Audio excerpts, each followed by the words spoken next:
ஷுஐப் அலைஹிஸ்ஸலாத்தினுடைய சமூகத்தில் அவங்கள்ட்ட இருந்த பெரிய தீமை ஒரு சிலைகளை வணங்குவது, மரத்தால் செய்யப்பட்ட சிலைகளை வணங்கினார்கள். இரண்டாவது, அளவைகளில் மோசடி செய்தார்கள். மூணாவது, தெருல உட்கார்ந்துகிட்டு இடையூறு செஞ்சாங்க. இதையும் நம்ம இடையில ஒரு பாடமா புரிஞ்சுக்கணும். நம்ம மார்க்கம் வீதிகளில் உட்கார்ந்து பேசிக் கொண்டிருப்பதை, வெட்டியாக பேசிக்கிட்டு இருக்கிறதை ஏற்றுக்கொள்ளல. அது நல்ல குணம்னு சொல்லல.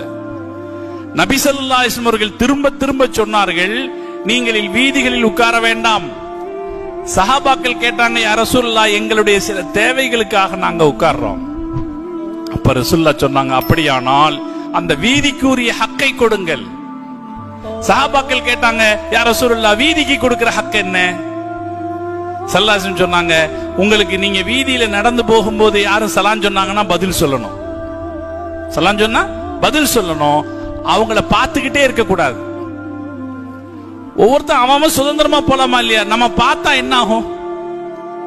நம்ம ஒரு பெண் போயிட்டு இருக்கிறாங்க, நம்ம பார்த்தா என்ன ஆகும்? அது அவங்களுக்கு இடையூறு. நம்ம ஆணை பார்த்தாலும் சரி, பெண்ணை பார்த்தாலும் சரி, அது அவங்களுக்கு இடையூறு தான். ஒரு ஆள் அவர் வைஃபோட போயிட்டு இருக்காரு, நம்ம பார்த்தோம்னு இங்க ரோட்ல உட்காந்துக்கிட்டு, அவருக்கு எப்படி இருக்கும்? இடையூறா இருக்குமா இல்லையா? அதனால பார்வையை கட்டுப்படுத்துங்கள். யாருக்காவது இடையூறு ஏற்பட்டால் அவர்களுக்கு உதவி செய்யுங்கள்னு ஸல்லல்லாஹு அலைஹி வஸல்லம் ரோட்டுக்கு ஒரு ஹக் இருக்குதுன்னு நமக்கு சொன்னாங்க. அதனால வெறுமனே தெருக்கல்ல உட்கார்ந்துட்டு இருக்கிற பழக்கம் இருக்க, மார்க்கம் ஏத்துக்கிட்ட பழக்கம் இல்ல. இன்னைக்கு முஸ்லிம் கம்யூனிட்டியில முஸ்லிம்கள் எங்கெல்லாம் இந்த பழக்கம் ரொம்ப கெட்ட பழக்கமா பரவிட்டு இருக்கு. தாய்மார்கள்ட்ட நான் இன்னொன்னு சொல்லுவேன், சின்ன குழந்தைங்க 17 வயசுல இருந்து 20 வயசு வரைக்கும் இருக்கிற பசங்களை கண்டுக்காம விட்டுறாதீங்க. மகரிபு இஷாவுக்கு அப்புறம் வெளியில அனுப்பாதீங்க. தெருக்கல்ல யாரு கூடயாவது போய் உட்கார்ந்துட்டு வரட்டும், எப்பவாவது வரட்டும், வந்தா எப்ப வேணாலும் கதவு திறந்து விடுவோங்கிற நிலைமை இருக்கக்கூடாது. இன்னைக்கு ரொம்ப முஸ்லிம் சமுதாயம் நிறைய சிரமங்களை சந்திச்சுட்டு வருது. திட்டமிட்டு முஸ்லிம் சமுதாயத்துக்குள்ள கெட்ட பழக்கத்தை உருவாக்குறாங்க. நான் போன ஞாயிற்றுக்கிழமை ஒரு முஸ்லிம் ஊருக்கு போயிருந்தேன். ஊர் பேர் நான் சொல்ல விரும்பல.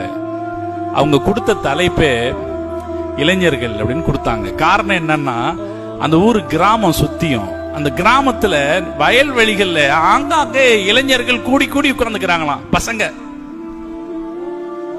அடுத்த நாள் போய் பார்த்தா அந்த இடத்துல போதை ஊசிகள் இருக்கான்.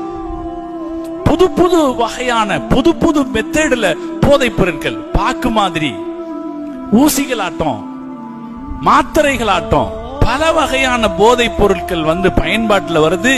திட்டமிட்டு முஸ்லிம் இளைஞர்கள் வாழக்கூடிய பகுதிகளில் இது பரப்பப்படுகிறது அப்படின்னு போலீஸ்காரங்களே சொல்றாங்க, காவல்துறை அதிகாரிகளே சொல்றாங்க. பாய், கொஞ்சம் முயற்சி பண்ணுங்க, உங்க பகுதிகளில் இது பழக்கம் அதிகமாயிட்டு இருக்குன்னு சொல்றாங்க. அல்லாஹ் நம்ம ஊரை பாதுகாப்பானா, எல்லா முஸ்லிம் உம்மத்தையும் அல்லாஹ் பாதுகாப்பானா. இந்த பழக்கம் எதனால வருதுன்னா, வீட்டுல இருக்காம வெளியில வந்து சுத்திக்கிட்டு உட்கார்ந்து இருக்கிறதுனால வருது. அதனால நம்ம மார்க்க அதை விரும்பலங்கிறத இந்த இடத்துல நான் ஞாபகப்படுத்துறேன். ஷுஐப் அலைஹிஸ்ஸலாத்தினுடைய மக்களிடத்தில் இந்த குணம் இருந்தது.